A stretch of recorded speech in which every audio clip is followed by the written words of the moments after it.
Hi friends, ನಿಮ್ಮೆಲ್ಲರಿಗೂ ಕೂಡ ನಿಮ್ಮದೇ ಆಗಿರ್ತಕ್ಕಂಥ ಯೂಟ್ಯೂಬ್ ಚಾನಲ್ ಸ್ಟಡಿ ವಿತ್ ಪರಶುರಾಮ್ಗೆ ಸ್ವಾಗತ ಅಂತ ಹೇಳ್ತಾ, ಇಂದಿನ ವಿಡಿಯೋದಲ್ಲಿ ನಾವು 75+ ಸ್ಕೋರಿಂಗ್ ಪ್ಯಾಕೇಜ್ನ ವಿಡಿಯೋಗಳನ್ನು ನೋಡ್ತಾ ಇದ್ದೀವಿ. ಸೊ ಫಸ್ಟ್ ಪಾರ್ಟಲ್ಲಿ 1 ಅಂಕದ ಹಾಕಿದ್ದೀನಿ, ಸೆಕೆಂಡ್ ಪಾರ್ಟಲ್ಲಿ 2 ಅಂಕದ ಹಾಕಿದ್ದೀನಿ. ಇದು ಲಾಸ್ಟ್ ಪಾರ್ಟ್ ಇದೆ, 3ನೇ ಪಾರ್ಟದು 3 ಮತ್ತು 4 ಅಂಕದ ಇವತ್ತು ಬರ್ತಕ್ಕಂಥ ಪರೀಕ್ಷಾ ಪ್ರಶ್ನೆ ಉತ್ತರಗಳನ್ನು ನೋಡೋಣ. ವಿಡಿಯೋನ ಲೈಕ್, ಶೇರ್ ಮತ್ತು ಸಬ್ಸ್ಕ್ರೈಬ್ ಮಾಡೋದನ್ನು ಮಾತ್ರ ಮರೆಯದಿರಿ ಅಂತ ಹೇಳ್ತಾ ಈ ವಿಡಿಯೋವನ್ನು ಶುರು ಮಾಡ್ತೀನಿ. ಬನ್ನಿ ಹಾಗಾದರೆ ಕಡೆಯವರೆಗೂ ನೋಡಿ. ಫಸ್ಟ್ ಮೋಸ್ಟ್ ಇಂಪಾರ್ಟೆಂಟ್ ಕ್ವಶನ್, ಭಾರತಕ್ಕೆ ಜಲಮಾರ್ಗ ಕಂಡುಹಿಡಿಯಲು ಕಾರಣವಾದ ಅಂಶಗಳು. ಕಾನ್ಸ್ಟಾಂಟಿನೋಪಲ್ ಪತನ, ವ್ಯಾಪಾರ ಮಾರ್ಗಗಳು ಮತ್ತು ಟರ್ಕರ ವಶ, ಅಧಿಕ ತೆರಿಗೆ, ವ್ಯಾಪಾರಿಗಳಿಗೆ ನಷ್ಟ, ಜಲಯಾನಕ್ಕೆ ಪ್ರೋತ್ಸಾಹ, ವೈಜ್ಞಾನಿಕ ವಸ್ತುಗಳ ಆವಿಷ್ಕಾರ. ಪ್ರಶ್ನೆ 2, ಮಾರ್ತಾಂಡವರ್ಮನ ಸಾಧನೆಗಳನ್ನು ಬರೆಯಿರಿ. ಅಥವಾ ಈತ ಮಾರ್ತಾಂಡವರ್ಮ ಡಚ್ಚರನ್ನು ಹೇಗೆ ನಿಯಂತ್ರಣವನ್ನು ಮಾಡಿದ? ಈತ ವೈನಾಡ ಸಂಸ್ಥಾನವನ್ನು ಆಳ್ವಿಕೆ ಮಾಡಿದ, ಡಚ್ಚರಿಂದ ಸಂಸ್ಥಾನವನ್ನು ರಕ್ಷಿಸಿಕೊಂಡ, ರಾಜಧಾನಿಯನ್ನು ಸ್ಥಳಾಂತರ ಮಾಡಿದ, ಮೆಣಸು ಬೆಳೆಯುವ ಪ್ರದೇಶಗಳ ಕೈವಶ, ನೆಡುಮಂಗಡ ಮತ್ತು ಕೊಟ್ಟಾರ್ಕರ ವಶ, ಡಚ್ಚರನ್ನು ಕೊಳಚಲ್ ಯುದ್ಧದಲ್ಲಿ ಸೋಲಿಸಿದ, ವೈನಾಡ ಮುಂದೆ ತಿರುವಾಂಕೂರು ರಾಜ್ಯವಾಯಿತು, ಕೊಚ್ಚಿ ವಿಶ್ವ ವ್ಯಾಪಾರ ಕೇಂದ್ರವಾಯಿತು ಅಂತ ಬರೆದರೆ ಸಾಕು. ಇನ್ನು ಪ್ಲಾಸ್ಟಿಕ್ ಕದನಕ್ಕೆ ಕಾರಣ ಮತ್ತು ಪರಿಣಾಮಗಳು. ಕಾರಣಗಳಲ್ಲಿ ದಸ್ತಕಗಳ ದುರುಪಯೋಗ, ಅನುಮತಿ ಇಲ್ಲದೆ ಕೋಟೆ ದುರಸ್ತಿ, ಕಪ್ಪು ಕೋಣೆ ದುರಂತ, ನವಾಬ ವಿರೋಧಿಗಳನ್ನ ಬ್ರಿಟಿಷರು ಸೆಳೆದುಕೊಂಡಿದ್ದು, ಮೀರ್ ಜಾಫರ್ ತಟಸ್ಥವಾಗಿದ್ದು. ಬಟ್ ಪರಿಣಾಮಗಳೆಲ್ಲ ಅಂದರೆ ಮೀರ್ ಜಾಫರ್ ಬಂಗಾಳದ ನವಾಬನಾಗ್ತಾನೆ, ಕಂಪನಿಗೆ ಬಂಗಾಳದಲ್ಲಿ ವ್ಯಾಪಾರಕ್ಕೆ ಹಕ್ಕು ದೊರೀತದ, ನವಾಬನಿಂದ ಕಂಪನಿಗೆ 17 ಕೋಟಿ 70 ಲಕ್ಷ ರೂಪಾಯಿ ದೊರೀತದ, ಅನೈತಿಕತೆ ಮತ್ತು ಅಸಂಘಟನೆ ಪ್ರದರ್ಶನವಾಗ್ತದೆ, ಮೀರ್ ಜಾಫರ್ ಬ್ರಿಟಿಷರ ಕೈಗೊಂಬೆ ಆಗ್ತಾನೆ ಅಂತ ಬರೆದ್ರೆ ಸಾಕು. ಇನ್ನು ಬಕ್ಸಾರ್ ಕದನದ ಪರಿಣಾಮಗಳು ಅಂತ ಕೇಳಿದ್ದಾರೆ. ಸೊ ಕಂಪನಿಗೆ ಬಂಗಾಳದ ಮೇಲಿನ ದಿವಾನು ಹಕ್ಕು ದೊರೀತದೆ, 2ನೇ ಶಾ ಆಲಂ ದಿವಾನಿ ಹಕ್ಕನ್ನು ನೀಡ್ತಾನೆ, 2ನೇ ಶಾ ಆಲಂ ವಾರ್ಷಿಕವಾಗಿ 26 ಲಕ್ಷ ರೂಪಾಯಿ ಪಡಿತಾನೆ, 2ನೇ ಶಾ ಆಲಂ ಬಂಗಾಳದ ಹಕ್ಕನ್ನು ಬಿಟ್ಟು ಕೊಡ್ತಾನೆ, ಔದನ ನವಾಬ ಬ್ರಿಟಿಷರಿಗೆ 50 ಲಕ್ಷ ರೂಪಾಯಿ ಕೊಡಬೇಕಾಗ್ತದೆ.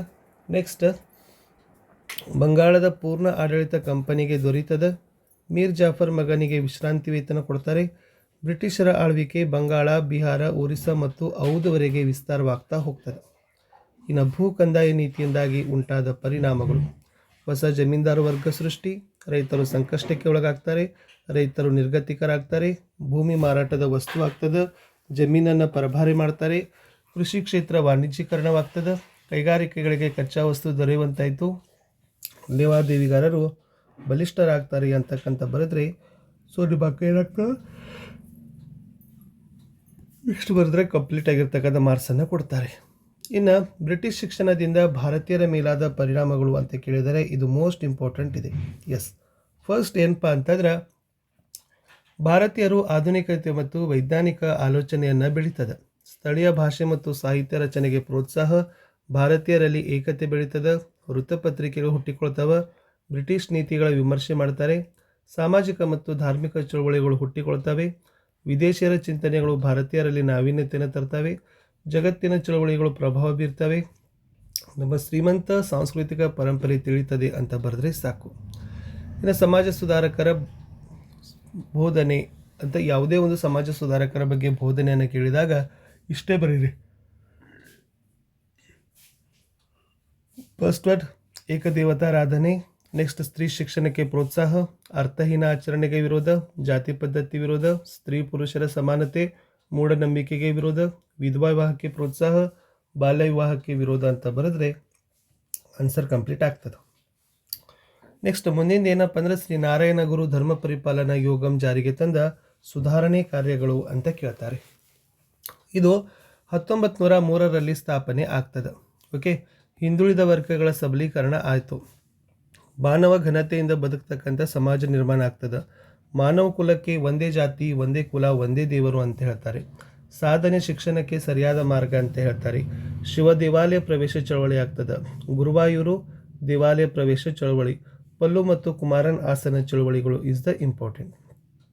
ಇನ್ನು ಭಾರತದ ವಿದೇಶಾಂಗ ನೀತಿಯ ಮೂಲತತ್ವಗಳು, ಇದು ಬಹಳ ಮೋಸ್ಟ್ ಇಂಪಾರ್ಟೆಂಟ್.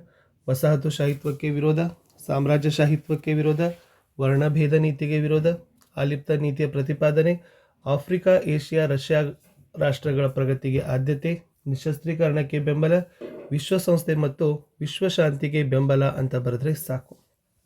ಇನ್ನು ಭಯೋತ್ಪಾದನಾ ನಿಗ್ರಹಕ್ಕೆ ಭಾರತದ ಕ್ರಮಗಳು ಅಂತ ಒಂದು ಪ್ರಶ್ನೆ ಇದೆ. ರಾಷ್ಟ್ರೀಯ ತನಿಖಾ ದಳ ರಚನೆ, ವಿಶೇಷ ಪರಿಣತಿ ಪಡೆಗಳ ರಚನೆ, ಭಯೋತ್ಪಾದನೆ ವಿರುದ್ಧ ರಕ್ಷಣಾ ಪಡೆಗಳ ಬಳಕೆ, ಇಂಟೆಲಿಜೆನ್ಸ್ ಬ್ಯೂರೋ ಸ್ಥಾಪನೆ, ಭಯೋತ್ಪಾದನೆ ನಿಗ್ರಹ ಪಡೆಯ ರಚನೆ, ಗುಪ್ತಚರ ವ್ಯವಸ್ಥೆಯ ಬಲವರ್ಧನೆ, ಭಯೋತ್ಪಾದನೆ ವಿರುದ್ಧ ಜಾಗತಿಕ ಹೋರಾಟಕ್ಕೆ ಬೆಂಬಲ, ರಾ ಸಂಸ್ಥೆ ಸ್ಥಾಪನೆ ಅಂತ ಬರೆದ್ರೆ ಸಾಕು. ಇನ್ನು ದಂಗೆ ವಿಫಲತೆಗೆ ಕಾರಣಗಳು ಅಂತಕ್ಕಂಥದ್ದು ಮೋಸ್ಟ್ ಇಂಪಾರ್ಟೆಂಟ್ ಪ್ರಶ್ನೆ. ನಾಯಕತ್ವದ ಕೊರತೆ, ಒಗ್ಗಟ್ಟಿನ ಕೊರತೆ, ನಿಶ್ಚಿತ ಗುರಿಯ ಕೊರತೆ, ಶಸ್ತ್ರಾಸ್ತ್ರದ ಕೊರತೆ, ಇದು ಇಡೀ ದೇಶ ತುಂಬ ವ್ಯಾಪಿಸಿರಲಿಲ್ಲ, ಸೈನಿಕರಿಂದ ಲೂಟಿ ದರೋಡೆ, ಮಾರ್ಗದರ್ಶನದ ಕೊರತೆ, ನೈಪುಣ್ಯ ಮತ್ತು ತಂತ್ರಜ್ಞಾನದ ಕೊರತೆ ಅಂತಕ್ಕಂಥ ಬರೆದ್ರೆ ನಿಮಗೆ ಅಂಕಗಳನ್ನು ಕೊಡ್ತಾರೆ. ಇನ್ನು ಪ್ರಥಮ ಸ್ವಾತಂತ್ರ್ಯ ಸಂಗ್ರಾಮಕ್ಕೆ ಪರಿಣಾಮಗಳು ಅಂತ ಕೇಳ್ತಾರೆ. ಏನು ಪರಿಣಾಮಗಳಾಯ್ತಪ್ಪ ಅಂತಂದ್ರೆ ಕಂಪನಿ ಆಡಳಿತ ಅಂತ್ಯವಾಗಿ ಹೋಗ್ತದೆ, ರಾಣಿಯ ನೇರ ಆಡಳಿತ, ಉತ್ತಮ ಆಡಳಿತದ ಭರವಸೆ, ಸ್ವಾತಂತ್ರ್ಯ ಹೋರಾಟಕ್ಕೆ ದಿಕ್ಸೂಚಿ, ಕಾನೂನಿನ ಮುಂದೆ ಸಮಾನತೆ, ಧಾರ್ಮಿಕ ವಿಷಯಗಳಲ್ಲಿ ಹಸ್ತಕ್ಷೇಪ ಇಲ್ಲ, ಗವರ್ನರ್ ಹುದ್ದೆ ರದ್ದು, ವೈಸ್ರಾಯ್ ಹುದ್ದೆ ಜಾರಿ ಅಂತ ಬರೆದ್ರೆ ಸಾಕು. ಇನ್ನು ಸ್ವಾತಂತ್ರ್ಯ ಸಂಗ್ರಾಮಕ್ಕೆ ಆರ್ಥಿಕ ಕಾರಣಗಳು ಅಂತ ಕೇಳಿದ್ದಾರೆ. ಆರ್ಥಿಕ ಕಾರಣಗಳಲ್ಲಿ ಗೃಹ ಕೈಗಾರಿಕೆಗಳ ನಾಶ, ನಿರುದ್ಯೋಗದ ಸಮಸ್ಯೆ, ಅಧಿಕ ತೆರಿಗೆ, ರೈತರ ಶೋಷಣೆ, ಇನಾಮ್ ಭೂಮಿ ವಶ, ಸಂಪತ್ತಿನ ಸೋರಿಕೆ, ಕಾರ್ಮಿಕರು ನಿರ್ಗತಿಕರಾಗಿ ಹೋಗ್ತಾರೆ. ಇನ್ನು ನಿರುದ್ಯೋಗ ವೆರಿ ಮೋಸ್ಟ್ ಇಂಪಾರ್ಟೆಂಟ್. ಕಾರಣ, ಪರಿಹಾರ, ಪರಿಣಾಮಗಳನ್ನು ನೀವು ಬೈಪಾಟ್ ಮಾಡಲೇಬೇಕು. ಫಸ್ಟ್ ಕಾರಣಗಳನ್ನು ನೋಡೋದಾದರೆ ಅಧಿಕ ಜನಸಂಖ್ಯೆ, ಶ್ರಮದ ವಿಭಜನೆ, ಬಂಡವಾಳದ ಕೊರತೆ, ಯಂತ್ರಗಳ ಬಳಕೆ, ಅನಕ್ಷರತೆ, ಬಡತನ, ಸಾಮಾಜಿಕ ಅಸಮಾನತೆ. ಬಟ್ ನಿರುದ್ಯೋಗಕ್ಕೆ ಪರಿಹಾರ ಏನಪ್ಪ ಅಂತಂದ್ರೆ ಕೃಷಿ ಅಭಿವೃದ್ಧಿ, ಕೈಗಾರಿಕಾ ಅಭಿವೃದ್ಧಿ, ಶೈಕ್ಷಣಿಕ ಸುಧಾರಣೆ, ಪಂಚವಾರ್ಷಿಕ ಯೋಜನೆ ಜಾರಿಗೆ, ಗ್ರಾಮೀಣಾಭಿವೃದ್ಧಿ ಯೋಜನೆ, ತಾಂತ್ರಿಕ ಶಿಕ್ಷಣ, ಉದ್ಯೋಗ ಖಾತರಿ ಯೋಜನೆ, ಜನಸಂಖ್ಯಾ ಯೋಜನೆ. ಇನ್ನು ನಿರುದ್ಯೋಗ ಸಮಸ್ಯೆ ಪರಿಣಾಮಗಳೇನೆಂದರೆ ಬಡತನ, ಅನಾರೋಗ್ಯ, ಭ್ರಷ್ಟಾಚಾರ, ಕುಟುಂಬದ ಜಗಳ, ಮೋಸ ಮತ್ತು ವಂಚನೆ, ಕಳ್ಳತನ ಅಂತ ಬರೆದ್ರೆ ಸಾಕು. ಇನ್ನು ಸಂಘಟಿತ ಮತ್ತು ಅಸಂಘಟಿತ ಕಾರ್ಮಿಕರ ನಡುವಿನ ವ್ಯತ್ಯಾಸ. ಸಂಘಟಿತ ಕಾರ್ಮಿಕರಿಗೆ ಕಾಯ್ದೆ ಕಾನೂನುಗಳಿದ್ದಾವೆ, ಇವರಿಗೆ ಯಾವುದೇ ಕಾನೂನು ಕಾಯ್ದೆ ಇಲ್ಲ. ಇವರಿಗೆ ನಿಗದಿತ ವೇತನ ಇದೆ, ನಿಗದಿತ ವೇತನವಿಲ್ಲ, ಭದ್ರತೆ ಇದೆ, ಭದ್ರತೆ ಇಲ್ಲ, ಸಮಯದ ಮಿತಿ ಇದೆ, ಸಮಯದ ಮಿತಿ ಇಲ್ಲ, ನಿವೃತ್ತಿ ವೇತನ ಇದೆ, ನಿವೃತ್ತಿ ವೇತನವಿಲ್ಲ, ವೈದ್ಯಕೀಯ ಸೌಲಭ್ಯವಿದೆ, ವೈದ್ಯಕೀಯ ಸೌಲಭ್ಯವಿಲ್ಲ, ಆದೇಶ ಬರಹ ರೂಪದಲ್ಲಿರ್ತದೆ, ಆದೇಶ ಬರಹ ರೂಪದಲ್ಲಿ ಇರೋದಿಲ್ಲ ಅಂತ ಬರೆದ್ರೆ ಸಾಕು. ಇನ್ನು ಅರಣ್ಯದ ಮಹತ್ವವನ್ನು ಕೇಳ್ತಾರೆ. ಶುದ್ಧ ವಾಯು ಮತ್ತು ಆಹಾರ, ಉತ್ತಮ ಗಾಳಿ, ಮಣ್ಣಿನ ಸವೆತದ ನಿಯಂತ್ರಣ, ಅರಣ್ಯದ ಮಹತ್ವ. ಓಕೆ, ಪ್ರಾಣಿ ಪಕ್ಷಿಗಳಿಗೆ ಆಶ್ರಯ, ಔಷಧಿ ಸಸ್ಯಗಳು, ಪ್ರವಾಸಿ ತಾಣ, ಉದ್ಯೋಗ ಅವಕಾಶ, ಕಚ್ಚಾ ವಸ್ತು, ಮರ ಮುಟ್ಟು ನೀಡ್ತವೆ ಅಂತ ಬರೆದ್ರೆ ಸಾಕು. ಇನ್ನು ಅರಣ್ಯ ನಾಶ ಇದು ಮೋಸ್ಟ್ ಇಂಪಾರ್ಟೆಂಟ್ ಇದೆ. ಮುಖ್ಯ ಕಾರಣಗಳೇನಪ್ಪ ಅಂದರೆ ಕಾಡ್ಗಿಚ್ಚು, ಕಳಸಾಗಾಣಿಕೆ, ಮರಗಳಿಗೆ ರೋಗ, ರೈಲು ರಸ್ತೆ ಮಾರ್ಗದ ನಿರ್ಮಾಣ, ಗಣಿಗಾರಿಕೆ, ನಗರೀಕರಣ, ಅತಿಯಾದ ಮೇಯಿಸುವಿಕೆ. ಇನ್ನು ಅರಣ್ಯ ನಾಶಕ್ಕೆ ನಿಯಂತ್ರಣ ಕ್ರಮಗಳು ಅಥವಾ ಸಂರಕ್ಷಣಾ ಕ್ರಮಗಳು ಏನು ಬರೀತೀರಂತಂದರೆ ಫಸ್ಟ್ ಒನ್, ಕಾಡ್ಗಿಚ್ಚನ್ನು ನಿಯಂತ್ರಣ ಮಾಡಬೇಕು, ಕಳ್ಳಸಾಗಾಣಿಕೆ ನಿಯಂತ್ರಣ ಮಾಡಬೇಕು, ಮರಗಳ ರೋಗಗಳ ನಿಯಂತ್ರಣ, ಅತಿಯಾದ ಮೇಯಿಸುವಿಕೆ ನಿಯಂತ್ರಣ, ಗಣಿಗಾರಿಕೆ ನಿಯಂತ್ರಣ, ಯೋಜಿತ ನಗರೀಕರಣ, ಬೀಜ ಹರಡೋದು, ಗಿಡಗಳನ್ನು ನೆಡೋದು, ಜನಜಾಗೃತಿ ಮೂಡೋದು ಅಂತ ಬರೆದ್ರೆ ಸಾಕು. ಇನ್ನು ಚಂಡಮಾರುತ, ಪ್ರವಾಹ ಮತ್ತು ಕಡಲ ಕೊರೆತಕ್ಕೆ ಕಾರಣಗಳು ಅಂತ ಕೇಳ್ತಾರೆ.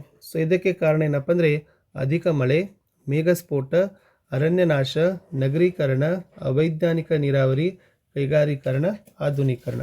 ಬಟ್ ಭೂಕಂಪ ಅಥವಾ ಭೂಕುಸಿತಕ್ಕೆ ಕಾರಣಗಳು ಅಂತ ಬಂದರೆ ಅರಣ್ಯದ ನಾಶ, ಅಧಿಕ ಮಳೆ, ಗಣಿಗಾರಿಕೆ, ಆಣೆಕಟ್ಟು ನಿರ್ಮಾಣ, ನಗರೀಕರಣ, ರೈಲು ರಸ್ತೆ ಮಾರ್ಗ ನಿರ್ಮಾಣ, ಕೈಗಾರೀಕರಣ ಮತ್ತು ಆಧುನೀಕರಣ ಬರೆದ್ರೆ ಸಾಕು. ಇನ್ನು ಈ ಯಾವುದೇ ಒಂದು ನೈಸರ್ಗಿಕ ವಿಕೋಪ ಬರಲಿ, ಅದು ಭೂಕಂಪ, ಚಂಡಮಾರುತ, ಭೂಕುಸಿತ, ಪ್ರವಾಹ, ಕಡಲ ಕೊರೆತ ಪರಿಣಾಮಗಳು ಅಂತ ಕೇಳ್ತಾರೆ. ಅವಾಗ ಸೇಮ್ ಬರೀರಿ. ಅಪಾರ ಸಾವು ನೋವು, ಆಸ್ತಿ ಪಾಸ್ತಿ ನಷ್ಟ, ಸಾರಿಗೆ ಸಂಪರ್ಕಕ್ಕೆ ಹಾನಿ, ವಿದ್ಯುತ್ ಸಂಪರ್ಕಕ್ಕೆ ಹಾನಿ, ಸಾಂಕ್ರಾಮಿಕ ರೋಗಗಳು, ಜನಜೀವನ ಅಸ್ತವ್ಯಸ್ತ, ಆರ್ಥಿಕತೆಗೆ ನಷ್ಟ. ಇನ್ನು ನಿಯಂತ್ರಣ ಕ್ರಮಗಳು ಬರಲಿ. ಯಾವುದೇ ಒಂದು ನೈಸರ್ಗಿಕ ವಿಕೋಪ, ಅದು ಭೂಕಂಪ, ಚಂಡಮಾರುತ, ಭೂಕುಸಿತ, ಪ್ರವಾಹ, ಕಡಲ ಕೊರೆತ, ಏನು ಬರಿಬೇಕು? ವೈದ್ಯಕೀಯ ನೆರವು, ಪರಿಹಾರ ತಂಡದ ಸಿದ್ಧತೆ, ಜನಜಾಗೃತಿ, ಅರಣ್ಯ ನಾಶದ ನಿಯಂತ್ರಣ, ಗಣಿಗಾರಿಕೆಯ ನಿಯಂತ್ರಣ, ಯೋಜಿತ ರೈಲು ಮತ್ತು ರಸ್ತೆ ಮಾರ್ಗದ ನಿರ್ಮಾಣ, ಉಪಗ್ರಹ ಆಧಾರಿತ ಮುನ್ಸೂಚನೆ, ಸಮೂಹ ಮಾಧ್ಯಮ ಬಳಕೆ, ಮಿಲಿಟರಿ ಬಳಕೆ, ಔಷಧಿಗಳ ಸಿದ್ಧತೆ, ಅಡ್ಡಗೋಡೆಗಳ ನಿರ್ಮಾಣ ಬರೆದ್ರೆ ಸಾಕು. ಇನ್ನು ಗ್ರಾಮೀಣಾಭಿವೃದ್ಧಿ ಅಥವಾ ಗ್ರಾಮೀಣಾಭಿವೃದ್ಧಿ ಪಂಚಾಯತ್ ರಾಜ್ ಸಂಸ್ಥೆಗಳ ಪಾತ್ರ ಅಂತ ಬರ್ತದೆ. ಸೊ ಫಸ್ಟ್ ಪಾಯಿಂಟ್ ಕೃಷಿ ಅಭಿವೃದ್ಧಿ, ರಸ್ತೆ ನಿರ್ಮಾಣ, ಸ್ವಚ್ಛತಾ ಕಾರ್ಯ, ಆರೋಗ್ಯ ಸೌಲಭ್ಯ, ವಸತಿ ಯೋಜನೆ, ಮಾರುಕಟ್ಟೆ ಅಭಿವೃದ್ಧಿ, ನೀರಾವರಿ ಸೌಲಭ್ಯ, ಗ್ರಂಥಾಲಯ ಸೌಲಭ್ಯ, ಶಿಕ್ಷಣಕ್ಕೆ ಪ್ರೋತ್ಸಾಹ, ಕೈಗಾರಿಕೆಯ ಅಭಿವೃದ್ಧಿ. ಇನ್ನು ಗ್ರಾಮೀಣ ಅಭಿವೃದ್ಧಿಯಲ್ಲಿ ಸ್ವಸಹಾಯ ಸಂಘಗಳ ಪಾತ್ರ ಇದು ಇಂಪಾರ್ಟೆಂಟ್ ಅದ. ಬ್ಯಾಂಕ್ನ ಕಾರ್ಯಗಳನ್ನು ನೋಡ್ಕೊಂಡೋಗಿ ಅದು ಕಾರ್ಯ, ಸೇವೆ, ಅನುಕೂಲ, ಲಕ್ಷಣ ಎಲ್ಲವುಗಳಿಗೆ ಇದೇ ಬರೀರಿ. ಸಾಲ ಕೊಡೋದು, ಠೇವಣಿ ಅಂಗೀಕಾರ, ಹಣದ ಭದ್ರತೆ, ಭದ್ರತಾ ಕಪಾಟು ಸೌಲಭ್ಯ, ಡೆಬಿಟ್ ಕಾರ್ಡ್, ಕ್ರೆಡಿಟ್ ಕಾರ್ಡ್, ವಿದೇಶಿ ವಿನಿಮಯ, ಹೆಸರಿನ ಗುರುತು, ಓಕೆ, ಸರ್ಕಾರದ ಹಣಕಾಸಿನ ವ್ಯವಹಾರ ಅಂತ ಬರೆದ್ರೆ ಸಾಕು. ಇನ್ನು ಅಂಚೆ ಕಚೇರಿ ಸಲ್ಲಿಸ್ತಕ್ಕಂಥ ಸೇವೆಗಳು ಅಥವಾ ಹಣಕಾಸಿನ ಕಾರ್ಯಗಳು ಅಂತ ಬರ್ತದೆ. ಅದು ಅಂಚೆ ವಿಮೆ, ಹಣದ ವರ್ಗಾವಣೆ, ಅಂಚೆ ಬ್ಯಾಂಕ್, ನಿವೃತ್ತಿ ವೇತನ, ಕಿಸಾನ್ ವಿಕಾಸ್ ಪತ್ರ, ಆಧಾರ್ ಕಾರ್ಡ್ ಸೇವೆ, ಇತರೆ ಸರ್ಕಾರದ ಸೌಲಭ್ಯ. ಇನ್ನು ಬ್ಯಾಂಕ್ ಖಾತೆ ತೆರೀತಕ್ಕಂಥ ವಿಧಾನಗಳನ್ನು ಕೇಳಿದ್ದಾರೆ.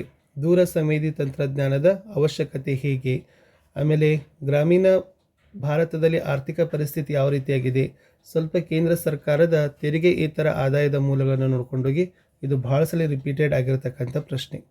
ಇನ್ನು ಉದ್ಯಮಿಯ ಪಾತ್ರ ಅಂತ ಕೇಳ್ತಾರೆ. ಒಂದು ದೇಶದ ಆರ್ಥಿಕ ಅಭಿವೃದ್ಧಿಯಲ್ಲಿ ಉದ್ಯಮಿ ಏನು ಕೆಲಸ ಮಾಡ್ತಾನಪ್ಪ ಅಂತ ಕೇಳಿದರೆ ಇದು ಇಂಪಾರ್ಟೆಂಟ್ ಇತ್ತು. ಇನ್ನು ನಿತ್ಯ ಹರಿದ್ವರ್ಣ ಮತ್ತು ಎಲೆ ಉದುರುವ ಅರಣ್ಯಗಳ ನಡುವಿನ ವ್ಯತ್ಯಾಸಗಳು ಇದೆ, ಇದು ಕೂಡ ವೆರಿ ಮೋಸ್ಟ್ ಇಂಪಾರ್ಟೆಂಟ್ ಆಗಿರ್ತಕ್ಕಂಥ ಪ್ರಶ್ನೆ ಇತ್ತು. ಇನ್ನು ಗ್ಲೋಬಲ್ ಪೊಸಿಷನಿಂಗ್ ಸಿಸ್ಟಮ್ GPS ಅಂತ ಕೇಳ್ತಾರೆ. ಸಾರ್ವಜನಿಕ ಹಣಕಾಸಿನ ಮಹತ್ವ ಇದು ಭಾಳ ಇಂಪಾರ್ಟೆಂಟ್ ಅದ. ಓಕೆನಾ, ನಿಮಗೆ ವೈಯಕ್ತಿಕ ಹಣಕಾಸು ಮತ್ತು ಸಾರ್ವಜನಿಕ ಹಣಕಾಸಿನ ನಡುವಿನ ವ್ಯತ್ಯಾಸಗಳನ್ನು ಕೂಡ ನಿಮಗೆ ಕೇಳಬಹುದು.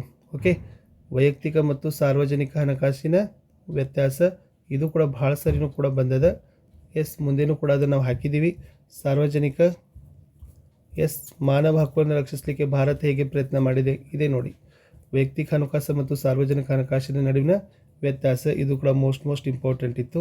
ಇನ್ನು ಜಿಲ್ಲಾ ಕೈಗಾರಿಕಾ ಕೇಂದ್ರಗಳ ಕಾರ್ಯಗಳು, ಇಲ್ಲಿ ಗ್ರಾಹಕರು ಶಿಕ್ಷಣದ ಮೇಲೆ ಬರಲಿಲ್ಲ ಅಂದರೆ ಇದು ಒಂದು ಬರ್ತಕ್ಕಂಥ ಮೋಸ್ಟ್ ಇಂಪಾರ್ಟೆಂಟ್ ಆಗಿರ್ತಕ್ಕಂಥ ಪ್ರಶ್ನೆ ಇತ್ತು. ಓಕೆನಾ, ಪೇರಿಯಾರ ಚಳವಳಿ, ಆಮೇಲೆ ರಸ್ತೆಗಳ ಪ್ರಾಮುಖ್ಯತೆ ಇದೆ, ಇದನ್ನು ಆಲ್ರೆಡಿ ನೀವೆಲ್ಲರೂ ಕೂಡ ನೋಡ್ಕೊಂಡಿರ್ತೀರಿ. ಇನ್ನು ಬಂತು ನೋಡಿ 4 ಅಂಕದ ಪ್ರಶ್ನೆ, ಬರೀ 8 ಪಾಯಿಂಟ್ಸ್ ಬರೀಬೇಕು. ಫಸ್ಟ್ ಒನ್, ನಾಲ್ವಡಿ ಕೃಷ್ಣರಾಜ ಒಡೆಯರ ಸಾಧನೆಗಳು. ಸೊ ಇದು ಯಾವತ್ತೂ ರಿಪೀಟೆಡ್ ಆಗಿರ್ತಕ್ಕಂಥ ಪ್ರಶ್ನೆ. ಅದು ಬರಲಿಲ್ಲಂದರೆ ಚಿಕ್ಕದೇವರಾಜ ಒಡೆಯರ ಸಾಧನೆಗಳಂತ ಗ್ಯಾರಂಟಿಯಾಗಿ ಬರ್ತದೆ. ಇನ್ನು ಸ್ವಾತಂತ್ರ್ಯ ಹೋರಾಟದಲ್ಲಿ ದೋಂಡಿಯಾ ವಾಗ್ನ ಪಾತ್ರನ ಕೇಳಿದ್ದಾರೆ. ಸೊ ಇದು ಕೂಡ ಪರೀಕ್ಷೆಗೆ ಬರ್ತಕ್ಕಂಥ ಪ್ರಶ್ನೆ 4 ಅಂಕಕ್ಕೆ. ಅಥವಾ ಸ್ವಾತಂತ್ರ್ಯ ಹೋರಾಟದಲ್ಲಿ ಸಂಗೊಳ್ಳಿ ರಾಯಣ್ಣನ ಪಾತ್ರ ಅಂತಕ್ಕಂಥ ಒಂದು ಪ್ರಶ್ನೆ ಇತ್ತು. ಇನ್ನು ಈ ಸ್ವಾತಂತ್ರ್ಯ ಹೋರಾಟದಲ್ಲಿ ಬಂದಾಗ ಮಂದಗಾಮಿಗಳ ಪಾತ್ರ ಇದು ಇಂಪಾರ್ಟೆಂಟ್ ಇದೆ. ಮಂದಗಾಮಿಗಳ ಪಾತ್ರ, ಮಂದಗಾಮಿಗಳು ಬರಲಿ ಅಂದರೆ ತೀವ್ರಗಾಮಿಗಳು ಬರ್ತದೆ.